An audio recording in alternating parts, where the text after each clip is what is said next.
coders, welcome back to my channel. So 2025 hiring preparation sprint big tech interview challenge ये एक event है leet code का.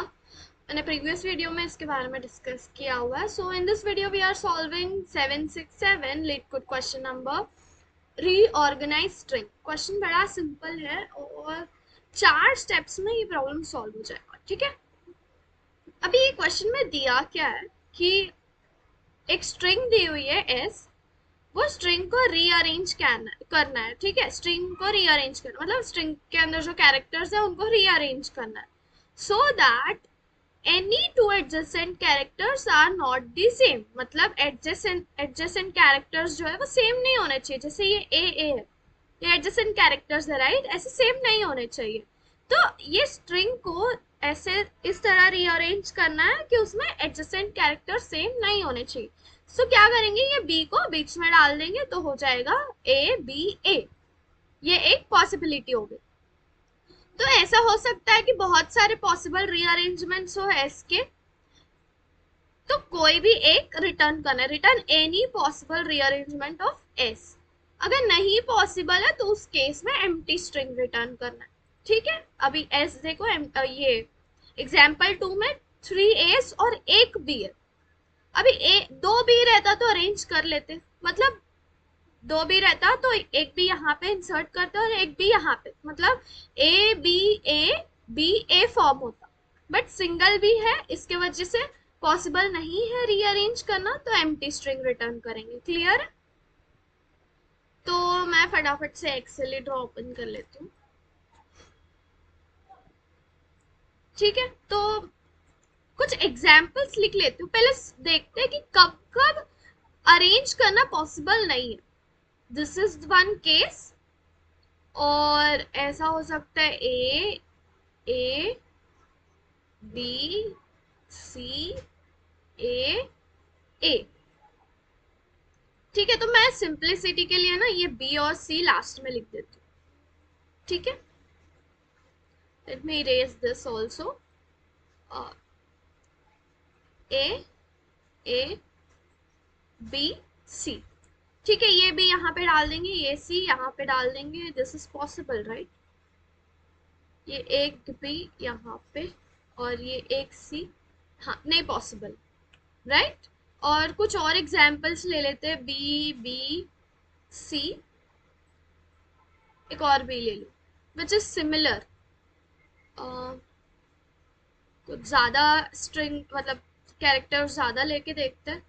एक सी, either C C C C C C A B.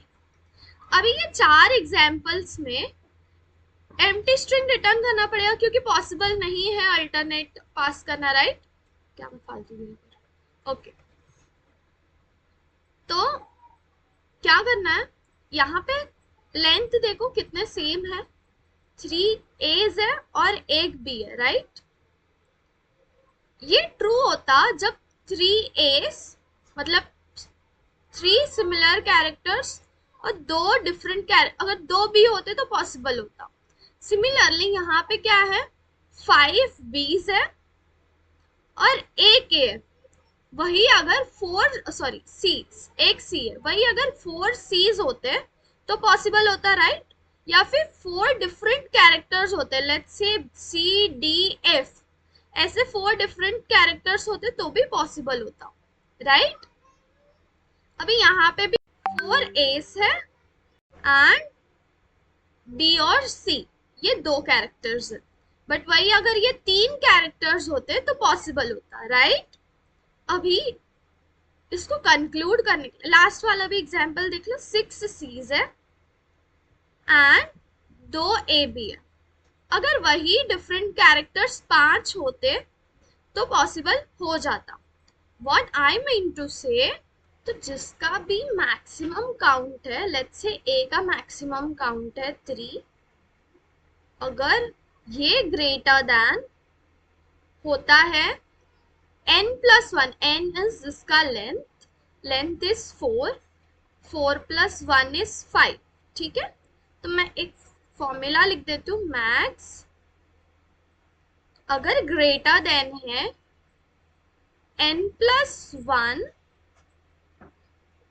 Divide by 2 से, ये ऐसा case होगा जब we have to return the empty string. ठीक है, जब we have to return empty string. अभी ट्राई करके देख लेते ये कंडीशन सेटिस्फाई हो रही है या नहीं।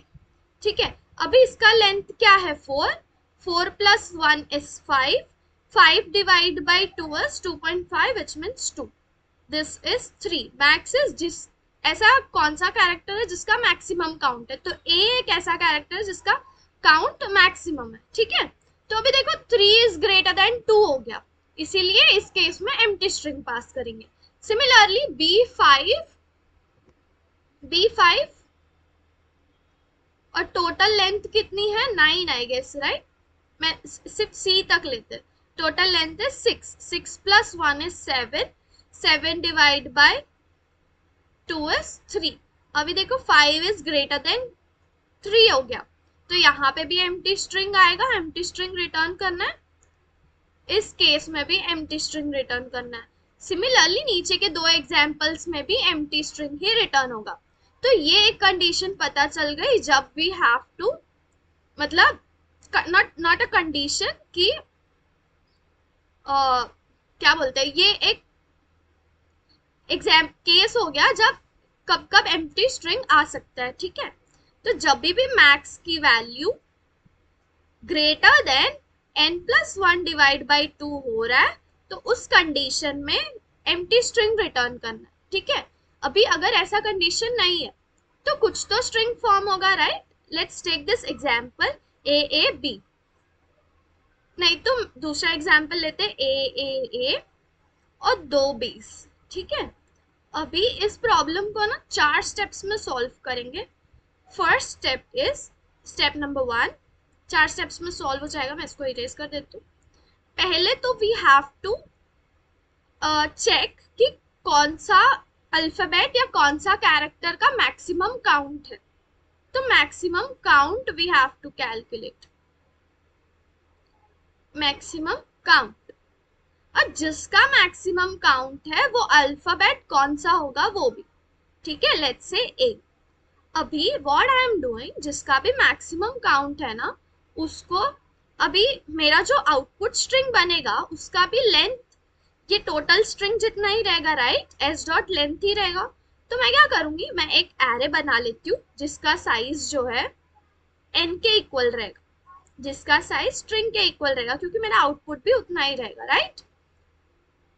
तो मेरे को ये पता चल गया है कि a जो अल्फाबेट है उसका मैक्सिमम काउंट है, तो मैं A को पिक करूंगी एंड 0th इंडेक्स पे एंड एक इंडेक्स छोड़ के एक इंडेक्स में फिल कर दूंगी।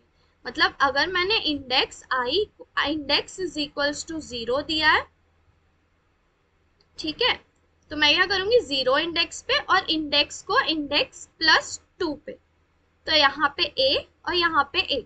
अभी बचे 2 B's, तो ये दोनों B's को यहाँ पे इंसर्ट कर देंगे।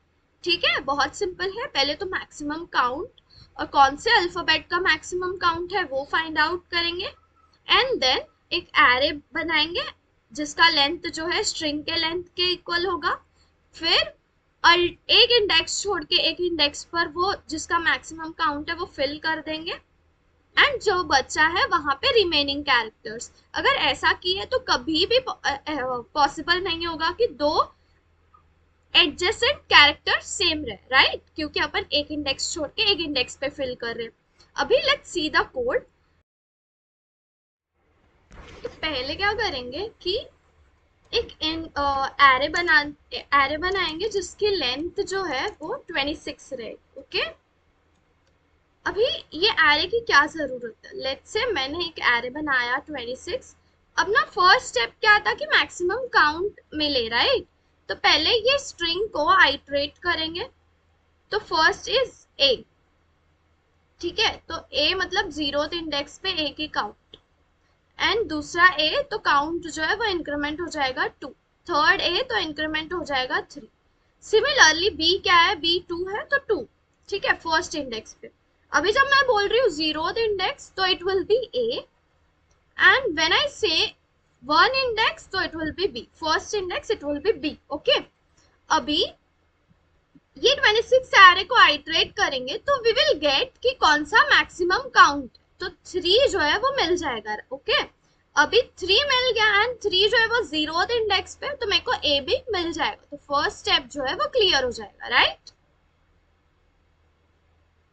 ठीक है, तो पहले स्टोर करेंगे, इसके पहले n की वैल्यू लिख लेते हैं एस डॉट लेंथ करके, बार बार एस डॉट लेंथ लिखना नहीं पड़ेगा। अभी क्या करना है, एस डॉट लेंथ को आइटरेट करना है for int I equal 0, I less than n, I plus plus, और A R R of S dot char at I minus A plus plus. ठीक है, तो क्या होगा, जीरोथ इंडेक्स पे 3 स्टोर हो जाए, मतलब जीरोथ इंडेक्स पे पहले 1 स्टोर होगा, जीरोथ इंडेक्स पे पहले वापस 2 स्टोर होगा, फिर 3 स्टोर होगा, एंड देन फर्स्ट इंडेक्स पे भी 1 स्टोर होगा, फर्स्ट इंडेक्स पे 2 स्टोर होगा, ऐसा। ठीक है, अब ये क्या हो गया, अब क्या कैलकुलेट करना है, मैक्स, तो int max is equals to 0। ठीक है, int max is equals to 0, तो इससे क्या मिलेगा, मैक्सिमम जो काउंट है वो मिलेगा, राइट। और सिमिलरली मैं इंडेक्स को भी स्टोर करा लेती हूँ, मतलब मेरे को 3 भी चाहिए एंड 0 भी चाहिए, क्योंकि 0 से मेरे को ये पता चलेगा कि वो जीरोथ कैरेक्टर जो है वो ए, मैंने बोला था ना, जीरोथ इंडेक्स मतलब ए, फर्स्ट इंडेक्स मतलब बी, सेकंड इंडेक्स मतलब C, and so on up till 25th index जो है वो जेड रहेगा। ठीक है, तो इंट वैल्यू जिसके अंदर मैं इंडेक्स स्टोर कराने वाली वैल्यू। ठीक है, for int I equal 0, I less than 26, I plus plus, what we have to do, int ARR of I अगर ग्रेटर देन मैक्स है तो मैक्स को अपडेट कर दो ARR ऑफ आई से, एंड वैल्यू को करा दो आई से सेव। इतना क्लियर है। अभी अभी सबसे पहला कौन सा केस लिखेंगे कि जब एम्प्टी स्ट्रिंग आएगा। ठीक है, तो अगर मैक्स की value greater than n+1 divide by 2 है तो सिंपली रिटर्न करा दो एम्प्टी स्ट्रिंग। क्लियर। अब अगर ऐसा नहीं तो क्या करना है, अल्टरनेट मैंने बोला था, तो इसके पहले क्या करेंगे, कैर एक एरे बना लेते हैं, रिजल्ट क्या रेस बोलो, जिसकी लेंथ कितनी रहेगी, न्यू कैर जिसका लेंथ क्या रहेगा n के बराबर। ठीक है, मैंने यहाँ पे जो बोला था अल्टरनेट स्टोरिंग कराने के बाद। अब क्या करेंगे, वाइल अल्टरनेट स्टोर कराना, तो अब रेस्ट ऑफ इंडेक्स, रिजल्ट के इंडेक्स पे, अब मेरा इंडेक्स क्या है, 0 है, इंडेक्स मेरा 0 है, राइट। यहाँ पे एक नया एरे बना लेंगे, रिजल्ट जिसका लेंथ 5 ही रहेगा क्योंकि स्ट्रिंग का लेंथ इज 5। ठीक है, अब यहाँ पे क्या स्टोर कराएंगे, ए स्टोर कराएंगे। अब ए मेरे को कैसे मिलेगा, ए मेरे को कैसे मिलेगा, मैंने वैल के अंदर इंडेक्स स्टोर कराया था, राइट। 0 मींस ए, तो वो ए को यहाँ पे स्टोर करा देंगे, सिंपल। और इंडेक्स जो है, अभी यहाँ पे इंडेक्स 0 था और इंडेक्स को करेंगे इंडेक्स प्लस 2, तो यहाँ पे क्या स्टोर होगा, ए। और जब तक मेरा यहाँ पे 3 था ना, 3 एज थे, जब तक मेरे 3 एज 0 नहीं हो जाते, मतलब मेरे 3 एज ये न्यू एरे के अंदर फिल आउट नहीं होते, तब तक वाइल लूप चलेगा। क्लियर, तब तक वाइल लूप चलेगा, वाइल ARR ऑफ वैल जो है वो ग्रेटर देन 0 रहता है, तब तक चलाना है। क्या करना है, रेस्ट के मैंने इंडेक्स नहीं डिफाइन किया, तो let me define this index, int index is equals to 0, index लिख लेती हूँ। ठीक है, अभी रिजल्ट के इंडेक्स में क्या स्टोर कराएंगे, पहले तो टाइपकास्ट करेंगे कैर में वैल प्लस ए, तो क्या होगा, 1 प्लस कैरेक्टर ऑफ ए।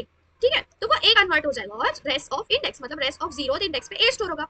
अब क्या करना है, इंडेक्स प्लस इक्वल्स टू और ARR of val minus minus, एक ए स्टोर हो गया, अभी 2 एज बचेंगे। ठीक है, इतना क्लियर है। अब क्या करना है, अब मेरे को मेरा ए तो स्टोर हो गया, अब मेरा ए स्टोर हो गया, बचा मेरा बी। ठीक है, बी मेरा बचा, अब मैं ये एरे को वापस आइटरेट करूंगी। ठीक है, अब मेरा ये 0 हो गया। ठीक है, लेट्स से मैं ये वापस एरे बना लेती हूँ, मेरा ए जो है वो 0 हो गया,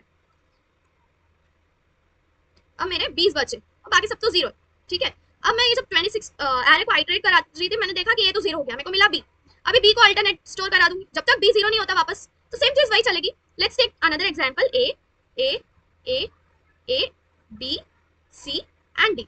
ठीक है, कितना लेंथ है, 7 लेंथ है, 2 एरेस बना लेती हूँ, एक 7 लेंथ का दिस, एंड जहाँ पे रिजल्ट स्टोर होगा, this is for RES result, this is for result array, and ये जो है मेरा ARR रहेगा। ठीक है, अभी ये 4 एस, तो जीरोथ इंडेक्स पे 4 स्टोर होगा, एंड मेरा बी 1 स्टोर होगा, एंड मेरा सी 1 स्टोर होगा, एंड मेरा डी 1 स्टोर होगा। ठीक है, अब ये 4 एस को मैंने अल्टरनेट स्टोर करा दिए, यहाँ पे एक ए, यहाँ पे एक ए, यहाँ पे एक ए, एंड यहाँ पे ए। अब यहाँ पे क्या हो जाएगा, 0, मैंने बोला ना कि माइनस माइनस कर रहे थे, एक स्टोर करा के, तो ये 0 हो गया। अब मैं इसको आइटरेट करी, मैंने देखा कि मेरे पास एक बी है, तो मैं क्या करूंगी, इंडेक्स पे 1 कर दूंगी, मतलब इंडेक्स को मैं रीइनिशियलाइज 1 पे कर दूंगी, यहाँ पे बी स्टोर होगा, और इसको मैं 0 कर दूंगी, मतलब सेम चीज, सेम जो ए के लिए किया था वही करना है। यहाँ पे बी, यहाँ पे सी स्टोर होगा, यहाँ पे डी स्टोर होगा, और इसको new string of R E S कर देंगे, मतलब रिजल्ट कर देंगे, ठीक है। तो क्या क्या बोला मैंने, for int I equal 0, I less than 26, I plus plus, same यहाँ पे जो है वही चीज, let me copy this and paste it over here. अब वाइल यहाँ पे वैल नहीं आएगा, यहाँ पे आई आएगा, ठीक है, यहाँ पे भी आई आएगा, दिस इज ऑल्सो आई। अभी एक बेस केस बोलो या सिंपल सिंपल एक कंडीशन बोलो, अगर रीइनिशियलाइज करना है ना इंडेक्स को, अगर इंडेक्स मेरा ग्रेटर देन एन हो रहा है, greater than result dot length, ठीक है, greater than equals to N, N बोलो, तो क्या करना है, इंडेक्स इज इक्वल्स 1 करना, ठीक है, सिंपल। टैप टैप, वीडियो थोड़ा बड़ा हो रहा है, तुम 1.5 पे देखो तो भी समझ में आ जाएगा। Return new string R E S, run करते हैं, सो रन हो गया, सबमिट करते हैं। So yeah, submit bhi ho gaya. So if you guys like this video, then please go like, share, comment and subscribe and stay tuned for more videos. Thanks so much.